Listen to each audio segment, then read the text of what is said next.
Hello বন্ধুরা, শুভ দুপুর। চলে এলাম অনেক তাড়াতাড়ি, আজকে খেতে বসে গেছি দুপুরবেলা। তো 2:45 বাজে আজকে খেতে বসে গেছি। চলো কি রান্না করেছি দুপুরে তোমাদেরকে দেখাই, চলো দেখ। তো এই দেখো, ভাত বেড়ে নিয়েছি, একটা পেঁয়াজ নিয়ে নিয়েছি, আর এখানে দেখো, এই দেখো চিংড়ি মাছের মালাইকারি করেছি। এই দেখো একদম কষা কষা চিংড়ি মাছের মালাইকারি করেছি। আর এইদিকে দেখো করেছি আমি ডিমের ভুজিয়া। এই যে পেঁয়াজ দিয়ে ডিম দিয়ে এটা ডিমের ভুজিয়া করেছি। আর এইটা করেছি দেখো ডাল সিদ্ধ, এটা হচ্ছে মসুরির ডাল সিদ্ধ করেছি এটা। আর এইটা হচ্ছে কালকেকার হচ্ছে কোয়াশের তরকারি একটু আছে, এটা আমি খেয়ে নেব।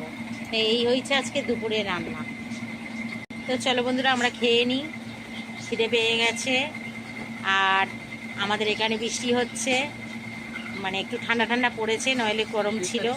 তো চলো বন্ধুরা, হ্যাঁ সবার খিদে হয়ে গেছে, চলো সবাই ভালো থেকো, সুস্থ থেকো, টাটা।